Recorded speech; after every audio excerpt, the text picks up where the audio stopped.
Hello everyone, I am Third Mario Brother, and welcome back to Let's Play F-Zero GX. In the last episode, we started off the game by kicking it off with the first two chapters of the story mode, and in this episode, we're going to be moving on to the other mode that I mentioned in the last episode, the Grand Prix mode. So here we are in the thick of racing.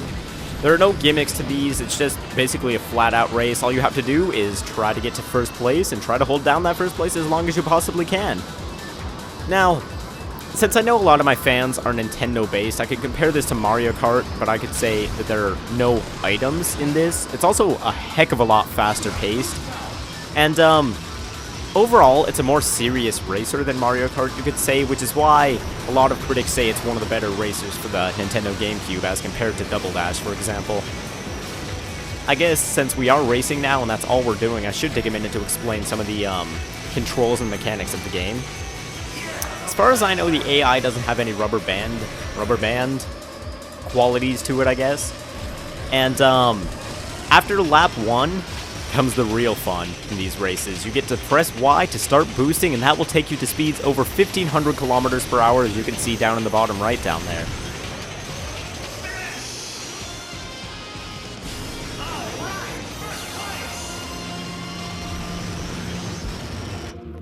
After a race ends, we can see how well we did, our max speed, our total time, time per lap, etc.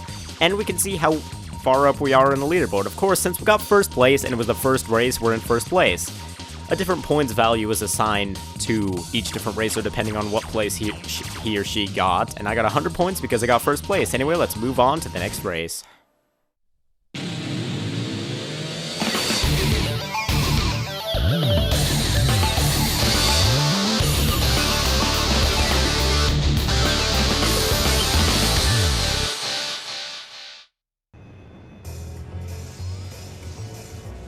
Now, another element that makes F-Zero GX very unique as a racer, I'll try to show it to you right here. Oh, I missed. Dang it. Well, besides just bumping into cars and trying to get to first place and doing all the standard racing shenanigans that you would expect to see out of, say, a NASCAR game, in F-Zero GX, since it's futuristic and the F-Zero tournament's rules are pretty much anything goes, you can run into other racers and try to blow their vehicles up, and that is totally A-okay by all the referees. Not that I see any referees around here. But, yeah, you can use the X button and then wiggle your control stick left or right, depending on which direction you want your machine to move, and that will do a little attack thing, and a little orange ball will appear around your machine. Almost flew off there. Yeah, see? Right there. And you can also press the Z button, which I'll probably demonstrate later, which will send your machine spinning in a circle, which will also... It's another form of attack, and it's to take out, like, groups of opponents, I guess. I personally prefer the X, left-right combination, and jeez... Oh, God! I made another video about this game, and I played this track in it. And that video is really... almost not really old, but it's been up for a couple of months now, and that exact same thing happened, so try not to go too fast over that little bump there. Anyway, I keep trying to kill these guys, but apparently it's not working out, dang it. Yeah, you have to be very accurate if you're using the X, left, right trick, and I guess that's another disadvantage of it compared to just pressing the Z button, but overall I like it more because it's easier to be accurate, and it seems to do more damage than the other method as well. Anyway, this is the Casino Loop, I think. I'm not entirely sure what the course is called, but we're in some sort of casino because there's dollar signs all over the place, and that's just a very definitive name, and it's stuck with me ever since I played this course for the first time. The gimmick of this track, well, it's not really a gimmick, it's just the way it's designed, is that there are split pathways that you can choose. Well, there is a split pathway that you can choose. Really, there's only one in this course, but on the left side, there is a heel pad. On the right side, there is a bunch of boost pads, and if you have your boost capability enabled, I recommend that you take the left path, because don't fly off. Good job, Captain Falcon. Because if you have your boost enabled and you get a heel pad, you can just boost as much as you want on that heel pad without losing any health.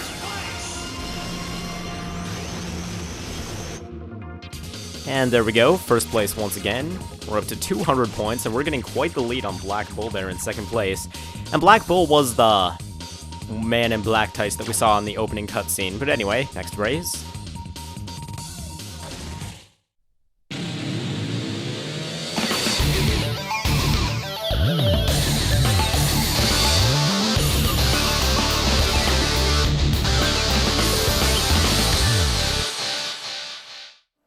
here we are at the Sand Ocean. The name of this course is Surface Slide, which I actually really like that name. That is an epic sounding name, if I do say so myself. There's a good demonstration of the X left right. I really don't know what to call it. Of the side attack, I guess. That's what you could call it. I killed my rival. Now, after your first race, the word rival will appear over one of your opponent's heads. If you're not in first place, it will be the person who's right in front of you. Say if you're in third place, your rival will be the person in second place. But if you're in first place, your rival will be the person with the most score next to you. So if you're in first place, your rival will be second place as well. If you're in 13th place, your rival will be 12th place, etc., etc. Pretty simple concept, but I like how they did that so that you can know, okay, what do I have to do to stay ahead, or what do I have to do to get ahead, or anything like that. And I really like that concept, I guess. There's a bunch of guys around me. There's the spinning attack that you get with the Z button. But anyway, I'm not very good at this course. It requires a lot more acceleration than max speed because there's a bunch of turns and it's more than likely that I'm going to hit a wall. Acceleration and max speed. On that topic, there's a menu between all of these courses, which I've been cutting out just for the sake of making the video a bit more interesting because it's kind of boring to just sit there and watch a menu. But you can choose your level of max speed versus acceleration. More max speed, you get less acceleration, and vice versa. And typically I go with higher max speed on the Blue Falcon because it's a decent accelerating machine anyway. And yes, I said on the Blue Falcon, implying that you can play with other racers, which means, yeah, any of these racers that I'm racing right now I could be playing with. However, everybody in this game controls like drastically differently from the Blue Falcon, and since I grew up on the Blue Falcon when I played this game when I was younger, I'm just very, very used to these controls and nobody else is, so I'm running out of boost. I don't know if I'm going to get first place in this one. I'm not going for a perfect run. I'm not going to get all first place in every single race because that would just be mind-bogglingly hard, especially since I'm on expert mode, or expert difficulty rather. But anyway, let's see if we can actually pull one out of our... No, never mind. And I was about to swear there, but I didn't. Aren't you proud of me?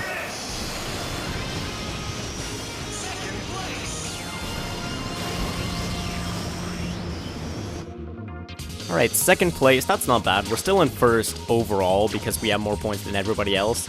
This is Red Gazelle's course. It seems that he always does really well on this course, but if we go down to the bottom here... Yeah. Look at all those people down there. I think Black Bull was a contender in the previous race, but we were just we had totally annihilated him. Anyway, moving on.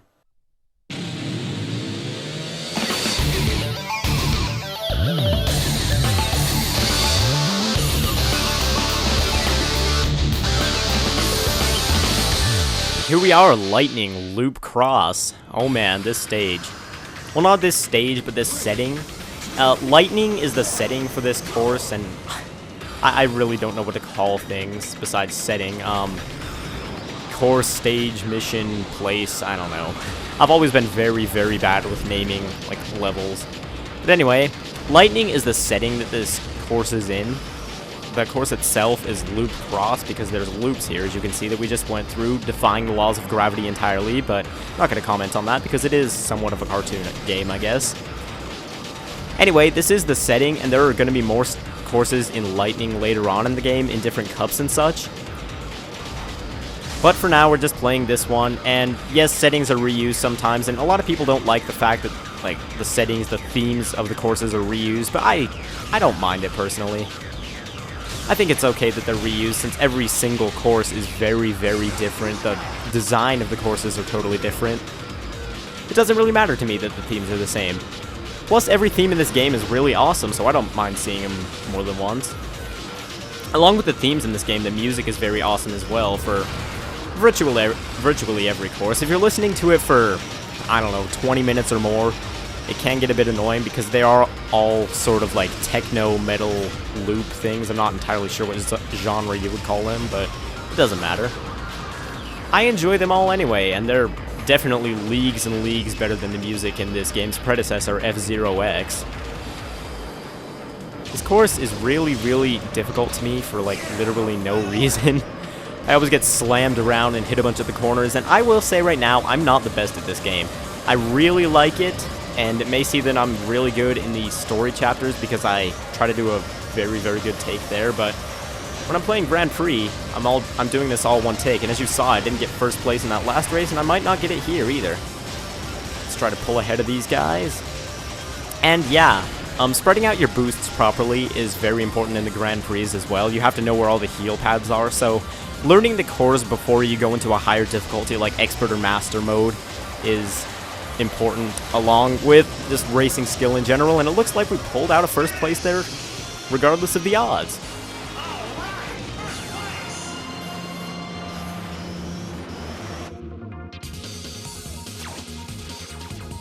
Alright, and we're still in first place, so let's go to the next course and hopefully win this thing.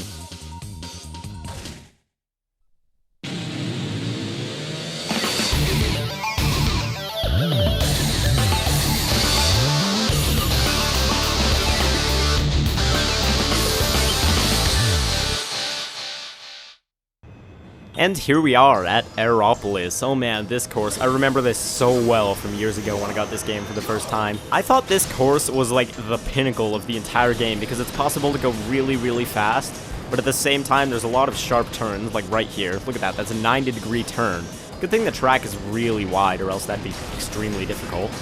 Anyway, yeah, I thought this course was like the pinnacle, like the hardest course but also the most fun in the game at the time when I was younger playing this. Of course, I was kind of afraid of the higher up cups because I didn't get first place every time I played on those, and as a young one, I thought that getting first place was like the only point of playing a game, so I always played the Ruby Cup more than everything else. A few new pads are introduced in this level. Actually, I'm not sure if the one coming up has or hasn't been, but and these are fire mines. If you hit them, you go slightly faster, but you also lose health. And there are ice pads, and I totally missed that boost pad right there. Yeah, those will make you slip and slide and basically drift against your will. You can use them to your advantage to make turns a little bit more tightly, but if you hold L and R, you can drift, just like I did right there. It was kind of useless to do it right there, but I'll show you a good example of where it might be useful. For example, right there, that was two 90-degree turns, very close in proximity. So, it's important for you to be able to get through them without hitting any of the walls. And sorry if my commentary is kind of stuttering a little bit here. I'm racing live and trying to commentate at the same time. It's very, very difficult.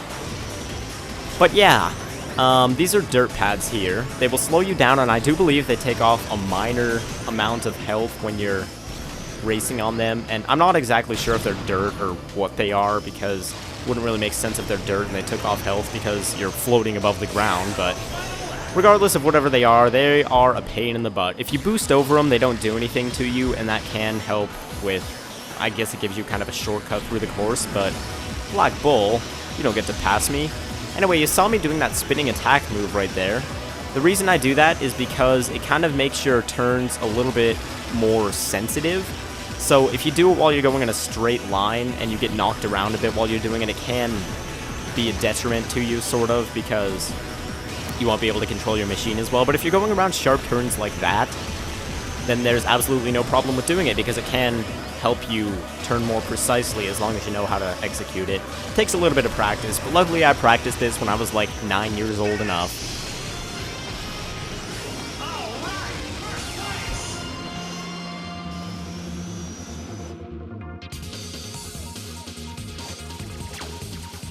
And it looks like we came out on top. We may have missed a couple points, 7 points, what? I don't even know. We missed a few points on one of the races because we got second, not first. Oh boy, big deal. But anyway, that was the last race of this cup, so let's move on to the award ceremony.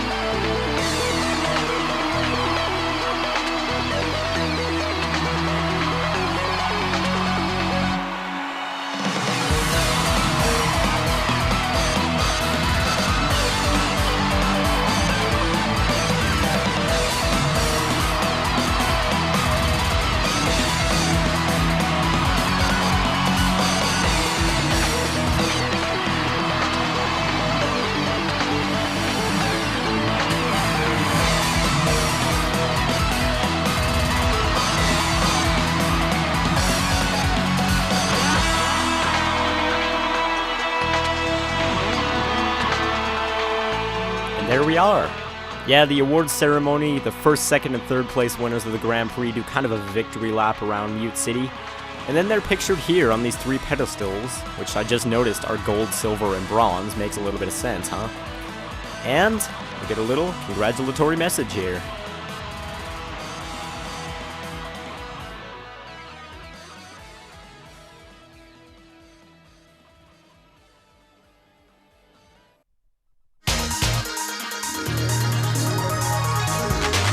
F-Zero TV.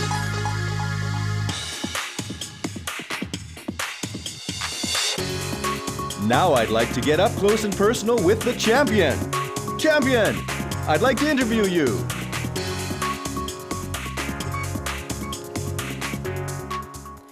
And yes, after the awards ceremony, we are in an interview with this weird-looking cyborg guy with green hair and a purple tuxedo. What is this guy doing?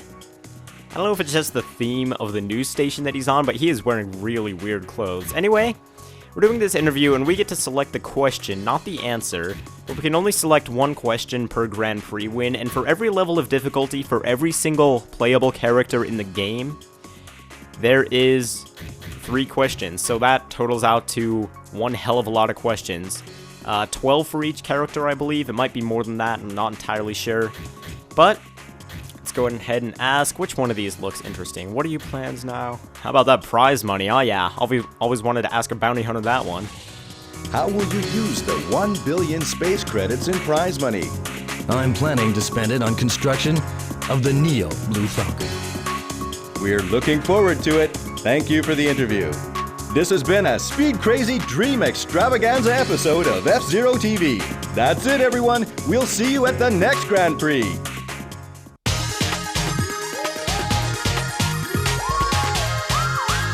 F-Zero TV. Thanks for playing. Yeah, these may not be the most well-scripted segments or the most well-voice-acted segments, but they're a nice little addition anyway. And it is a lot of writing, you've got to admit, for all those characters and all that. Anyway, we get a little reward at the end here, 30 tickets, and a thing. I'm playing this on a totally new file, which is why I'm unlocking all this stuff. But thank you all for watching the Ruby Cup, Part 2 of F-Zero GX. I will see you guys next time in Part 3, where we take on more of the story.